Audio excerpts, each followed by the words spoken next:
Hello and welcome to India Reads. We are in chapter number 3 of The Enchantress of Florence by Salman Rushdie.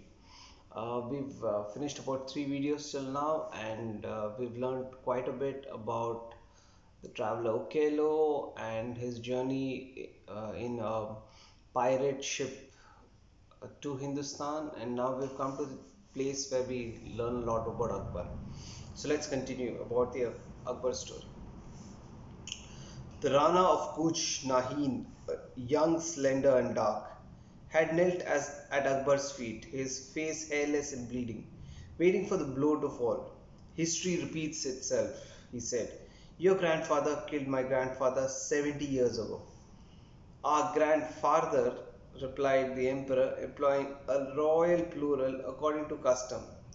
For this was not the first time his experiment with the singular, this wretch did not permit the privilege of witnessing, was a barbarian with a poet's tongue. We, by contrast, are poet with a barbarian's history and a barbarian's prowess in war, which we detest. Thus, it is demonstrated that history does not repeat itself, but moves forward, and that man is capable of change. That is a strange remark for an executioner to make, the young Rana said softly, but it is futile to argue with death. Your time has come, the emperor asserted. So tell us truthfully before you go, what sort of paradise do you expect to discover when you have passed through the veil? The Rana raised his mutilated face and looked the emperor in the eye. In paradise, the word worship and argument mean the same thing, he declared. The Almighty is not a tyrant. In the house of God, all voices are free to speak as they choose, and that is a form of devotion.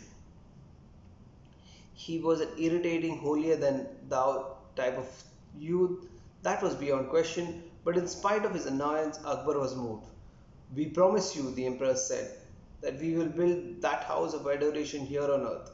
Then, with a cry, Allahu Akbar, God is great, or just possibly Akbar is God, he chopped off the pompous little dwarf's cheeky, didactic, and therefore subtly unnecessary head. In the hours after he killed the Rana, the emperor was possessed by his familiar demon of loneliness. Whenever a man spoke to him as an equal, it drove him crazy, and this was a fault he understood that. A king's anger was always at fault. An angry king was like a god who made mistakes. And here was another contradiction in him.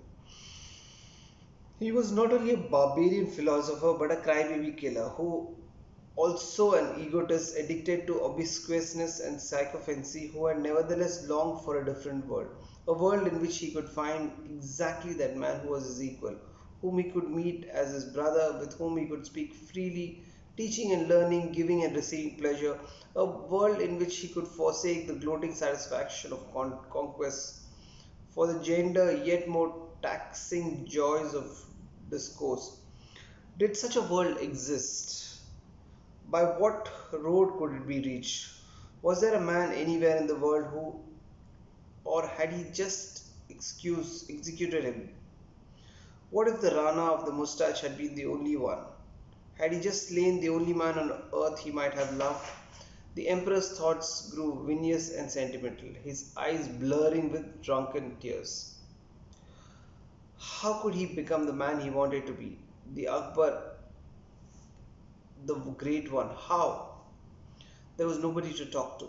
He had ordered his stone deaf body servant Bhaktiram Jain away out of the tent so he could drink in peace. A body servant who could not hear his master's rumblings was a blessing, but Bhaktiram had learned to read his lips now, which undid much of its value, making him the eavesdropper like everyone himself. The king is mad. They said that. Everyone said that. His soldiers, his people, his wives. Probably Bhaktiram said that as well. They did not say that to his face, for he was a giant of a man and a puissant warrior, like a hero out of ancient tales, and he was also the king of kings, if such a one wished to be. A little nutty, then who had to argue? The king, however, was not mad. The king was not content with being, he was striving to become. Very well, he could keep his promise to the dead Kathiawari princeling.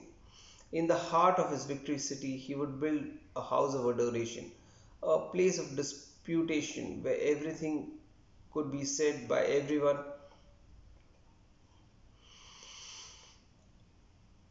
to anyone on any subject, including the non-existence of God and the abolition of kings.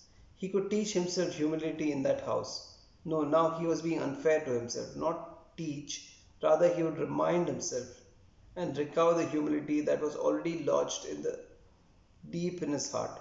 This humble Akbar was perhaps his best self, created by the circumstances of his childhood in exile, clothed now in adult grandeur, but present nonetheless. A self born not in victory but in defeat. Nowadays it was all victories, but the emperor knew all about defeat. Defeat was his father, its name was Humayun. He did not think about his father had smoked too much opium, lost his empire, only got it back after he pretended to become a Shiite and gave away the Kohinoor diamond so that the king of Persia would give him an army to fight with, and then died by falling down a flight of library stairs almost immediately after he regained his throne. Akbar did not know his father. He himself had been born in Sindh after Humayun's death at Chausa, where Shesa Suri became the king Humayun should have been, but wasn't capable of being, and then off the deposed emperor scurried to Syria, abandoning his son, his 14-month-old son, who was found and raised by his uncle's brother and enemy, Uncle Aksari of Kandahar. Wild man Uncle Aksari, who would have killed Akbar himself if he could have ever got close enough, which he didn't because his wife was always in the way.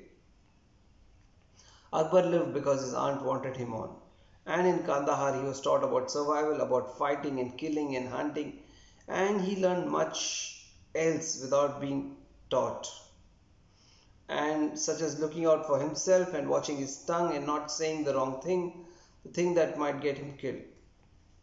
About the dignity of the lost, about losing, about how it was cleansed and no soul could accept defeat, about letting go, about avoiding the trap of holding on too tightly to what you wanted, and about abandonment in general, and in particular fatherlessness, the lessness of fathers, the lessness of the fatherless, and the best defense of those who are less against those who are more, inwardness, forethought, cunning, humility, and good peripheral vision. The many lessons of lessness, the lessening from which growing could begin. These are things, however, which nobody thought to teach him and which he would never learn. We are the Emperor of India, Bhakti Ram Jain, but we cannot write our own damn name. He shouted as body servant at dawn, and the old man helped him with these ablutions. Yes, O most blessed entity, father of many sons, husband of many wives, monarch of the world, encompasser of the earth, said Bhakti Ram Jain, handing him a towel. This time the home of the king's levy was also the hour of imperial flattery. Bhakti Ram Jain proudly held the rank of the imperial flatterer first class and was a master of the ornate, old school style known to the cumulative fawning. Only a man with an excellent memory of the Baroque formulations of excessive encomia could fan cumulatively on account of the repetitions required and the necessary precision of sequencing. Bhaktiram Jain's memory was unerring. He could fawn for hours.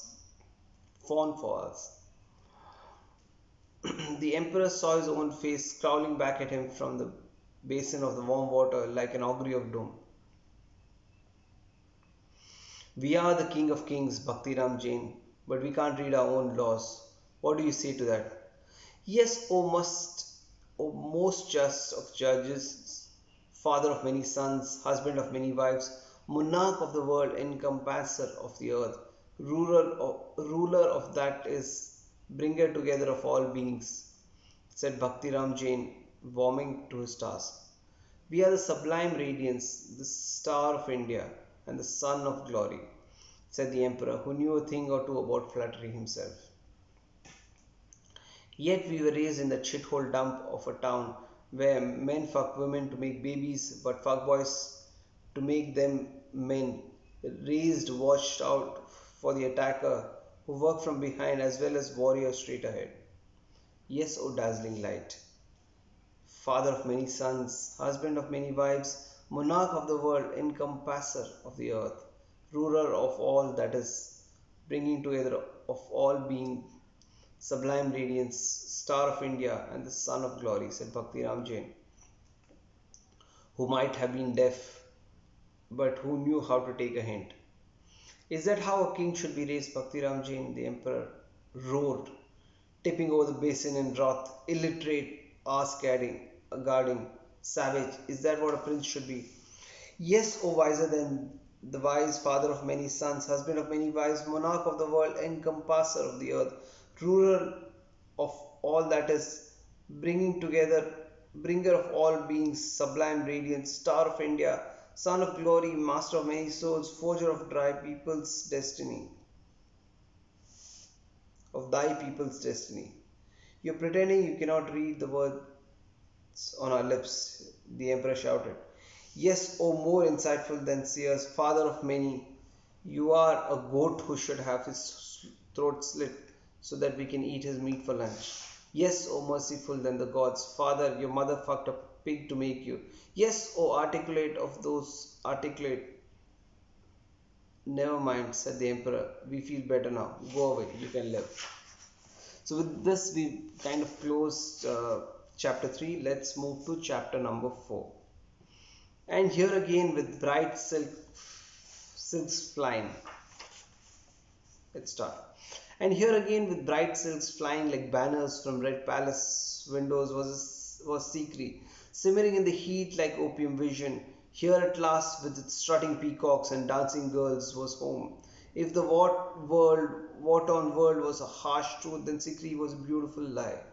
The emperor came home like a smoker returning to his pipe. He was the enchanter. In this place he would conjure a new world, a world beyond religion, region, rank and tribe. The most beautiful women in the world were here, and they were all his wives. The most brilliant talents in the land were assembled here. Among them were the 9 stars, 9 of the most brilliant, and with their help there was nothing he could not accomplish. With their help his wizardry could magic all the land and the future and all eternity. An emperor was a bewitcher of the real, and with such accomplices his witchcraft could not fail. The songs of Tansen would break open the seals of the universe and let divinity through into the everyday world. The poems of Faizi opened the windows in the heart and the mind through which both light and darkness could be seen. The governance of Raja Mansingh and the financial skills of Raja Todarmal meant that the empire's business was in the best of hands. And then there was Birbal, the best of the 9, who were the best of the best, his first minister and his first friend. The first minister and the greatest wit of the age greeted him at Hiran Minnath, the tower of elephant's teeth. The emperor's sense of mischief was aroused. Birbal, the emperor said, dismounting from his horse, will you answer me one question? We have been waiting for a long time to ask it. The first minister of legendary wit and wisdom bowed down humbly. As you wish, Japana, shelter of the world. Well then, said Akbar, which came first, the chicken or the egg? Birbal replied at once, the chicken. Akbar was taken aback. How can you be so sure? He wanted to know. Huzur, Birbal replied, I only promised to answer one question. The first minister and the emperor were standing on the ramparts of the city looking out of the wheeling crows.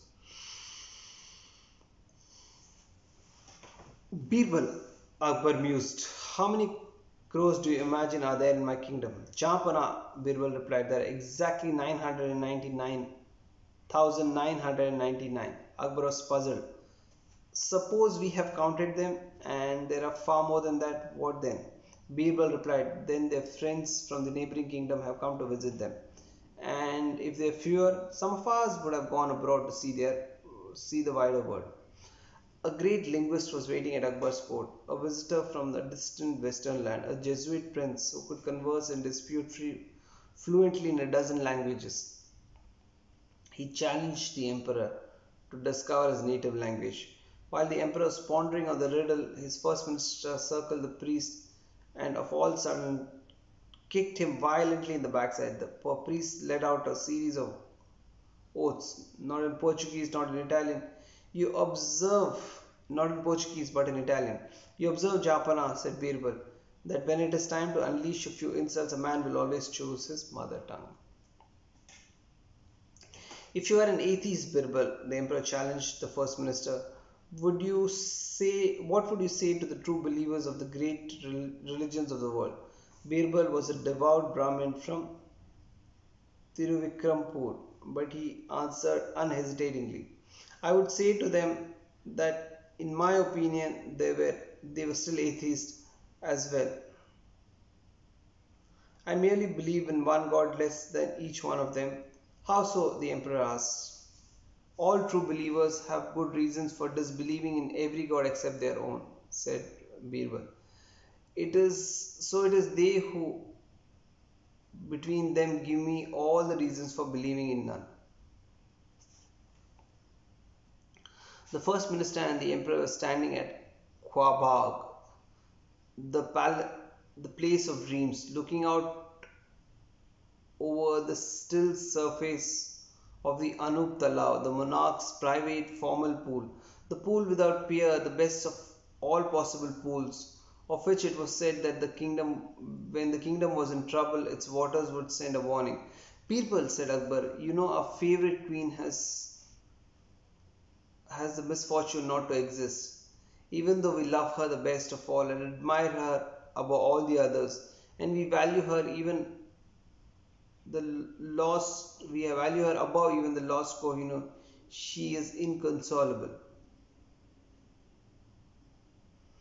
Your ugliest, most sour-natured shrew of a wife is still made of flesh and blood, she says. In the end, I will never be able to compete with her.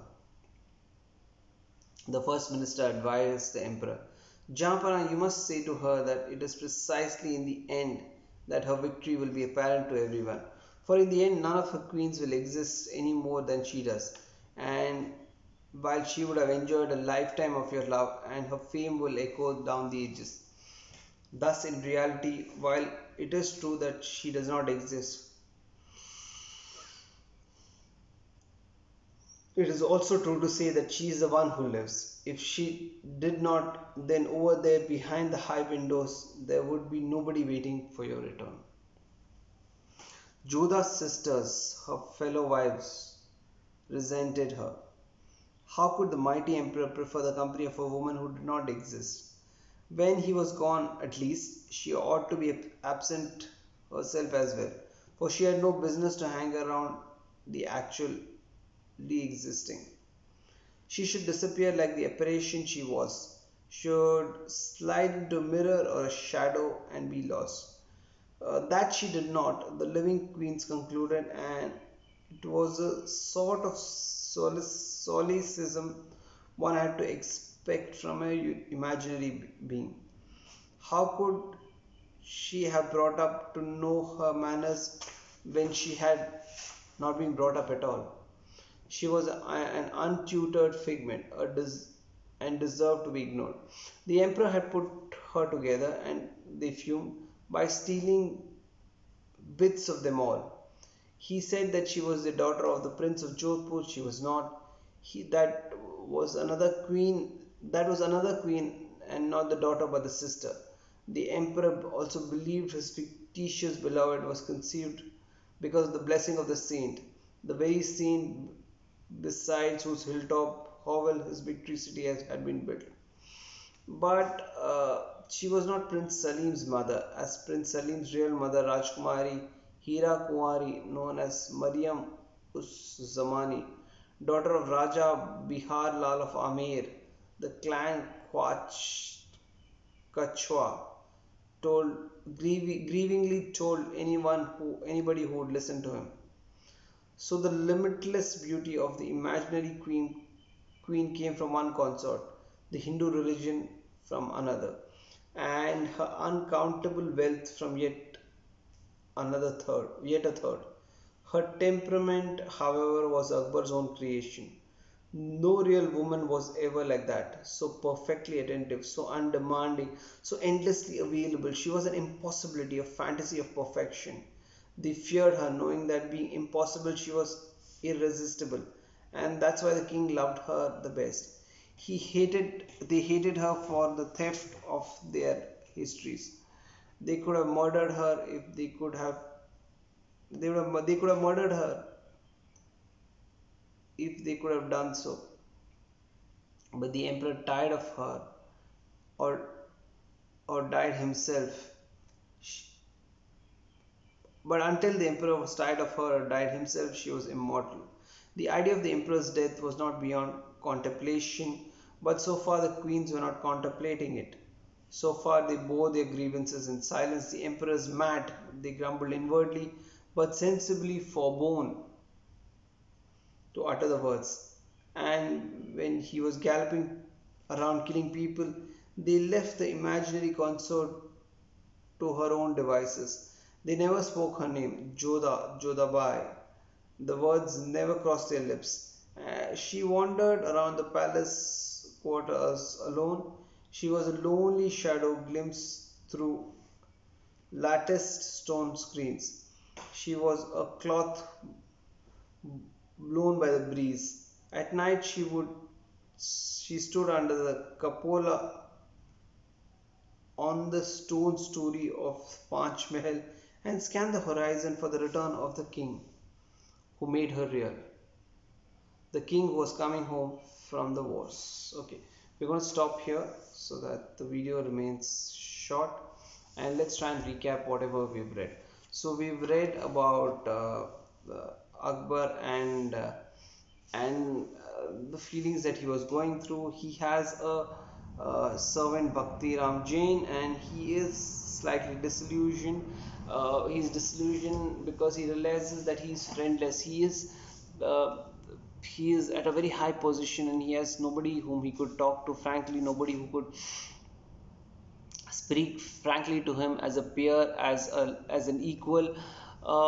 This reading starts where he's killing a Kathiawadi king who could have been his equal, who spoke to him as an equal, but he had to kill him as he defeated him in battle, and that was an option that he could have late. He realizes he later he could have made him stay alive, because he seemed like he could have been the friend that he always wanted, somebody who's an equal, who saw himself as an equal, and spoke to Akbar in those direct terms.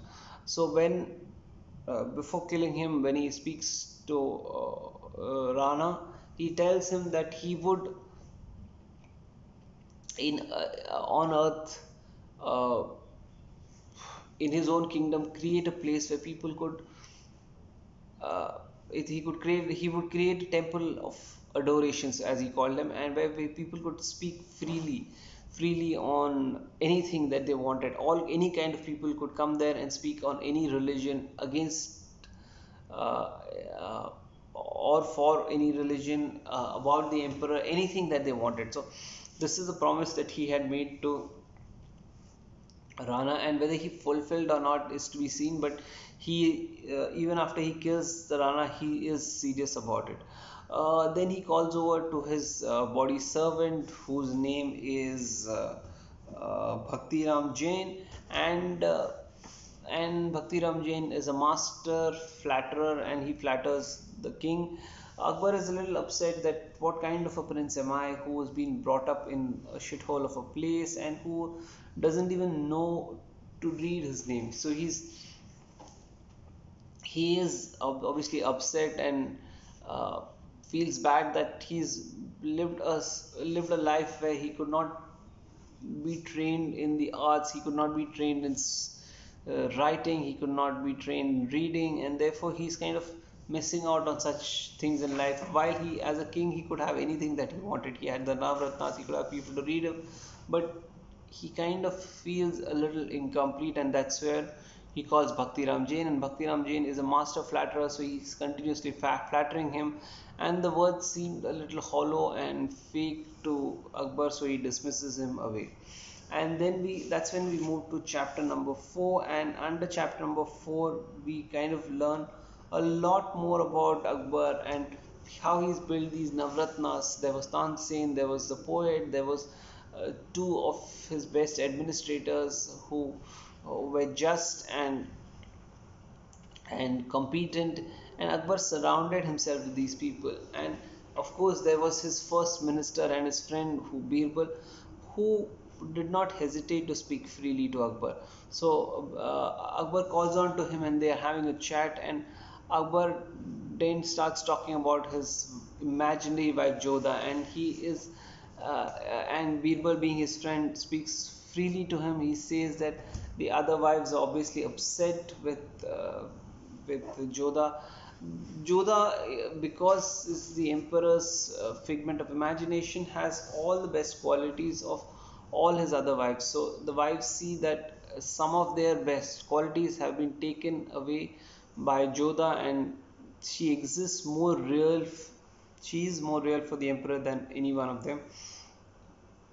So Akbar is a little upset about not having that kind of wife, and Birbal tells him that uh, in his in the many years that would follow, in when later history recalls him, Jodha would be as real as anyone else. In fact, she would be more real than others because of all the qualities that Akbar has endowed her with in his imagination. And so that's something that he has to look forward to. And while the other wives are being upset about it, the other wives feel that uh, that Jodha, the imaginary Jodha, has taken more credit than they have.